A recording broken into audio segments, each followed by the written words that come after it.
Doa sulit terkabul karena tak faham 5 adab batin orang yang berdoa.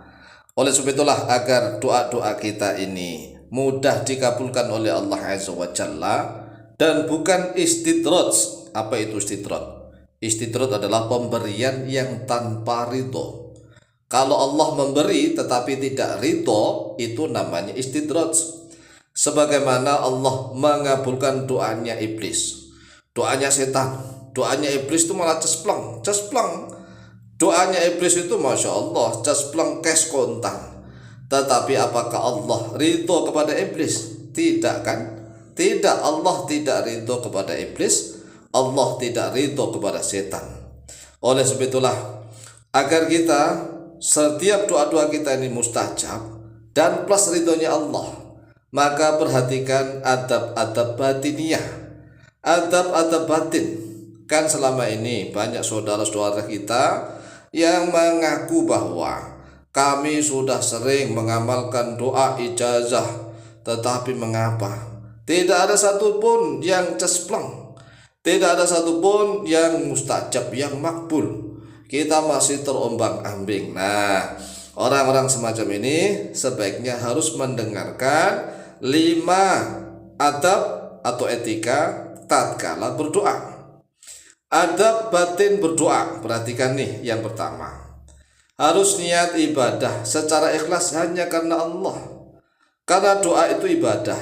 Sabda Rasulullah SAW, ad-du'a'u al-ibadah, atau ad-du'a'u huwal ibadah.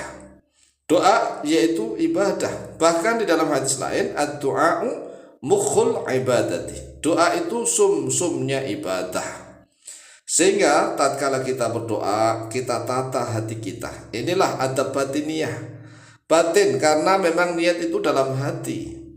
Berbeda dengan adab yang lahiriah atau adab atau etika atau sopan santun yang bersifat lahiriah. Adab itu bahasa Arab, bahasa Indonesianya etika sopan santun, ya.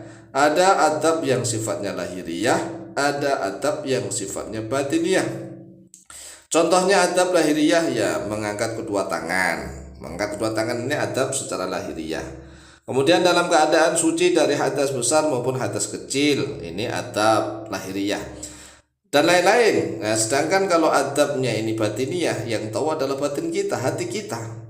Maka ingat nih, tata hati, niat ibadah, setiap berdoa itu ibadah. Nah, kalau berdoa saja sudah dihitung ibadah, berarti kan sudah dapat pahala. Namanya ibadah. Ibadah kepada Allah berpahala. Kita disuruh minta kepada Allah, di situ ada pahalanya, luar biasa. Kemudian adab yang kedua, kita harus senang dan gembira. Senang dan gembira, enggak boleh khawatir, enggak boleh was-was, enggak boleh sedih. Karena bisa berdoa meminta kepada Allah. Kan tidak semua orang bisa berdoa meminta kepada Allah, tidak bisa. Banyak orang yang hidupnya dari kecil sampai tua ternyata enggak hafal doa. Doa apapun, hanya Rabbana atina fid dunya hasanah wa fil akhirati hasanah wa qina adzabannar, itu pun enggak hafal misalnya. Ini kan secelaka-celakanya orang. Sehingga kita harus bersyukur kepada Allah, kita harus senang dan gembira karena kita sudah dikenalkan oleh Allah. Siapa yang mengenalkan doa kepada kita? Allah, bukan upaya kita. Jadi kita harus senang gembira. Ya Allah, alhamdulillah, saya bisa berdoa meminta kepadamu, sedangkan Engkau adalah Maha Pemberi. Nah, di dalam hati kita harus senang dan gembira karena Allah Maha Pemberi, Allah pemilik seluruhnya, yang memiliki seluruh harta langit dan bumi dan semuanya. Ini siapa? Hanya Allah. Allah lah pemilik segalanya. Lah, oleh sebab itulah kita harus senang dan gembira. Ya Allah, Engkau adalah pemilik seluruh kekayaan langit dan bumi, semuanya milikmu ya Allah. Sedangkan aku sudah bisa berdoa meminta kepadamu. Sekarang aku minta kepadamu ya Allah. Hanyalah Engkau zat yang Maha Pemberi. Jadi harus senang dan gembira, enggak boleh sedih, enggak boleh berduka. Kalau orang mukmin, orang yang beriman itu sedih dan berduka, setan senang, ayo begitu. Tetapi kalau ada orang mukmin yang senang gembiranya kepada Allah, maka setan bingung. Beda dengan orang mukmin yang senang gembiranya karena maksiat, beda lagi. Kalau ini setan juga mengipasin, ayo begitu. Kemudian yang ketiga, adab batin dalam berdoa yaitu harus yakin dan husnudzon. Husnudzon itu apa? Berbaik sangka atau positive thinking bahwa doanya pasti dikabulkan. Harus yakin. Kan Allah Azza wa Jalla sudah menegaskan, ud'uni astajib lakum. Berdoalah kalian kepada aku, kata Allah, astajib, niscaya pasti mengabulkan oleh aku lakum bagi kalian. Dan Rasulullah SAW juga sudah mengajarkan kepada kita, ud'ullaha wa antum muqinuna bil ijabah.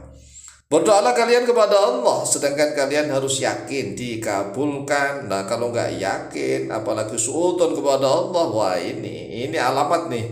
Alamat bahwa doanya tidak akan dikabulkan oleh Allah.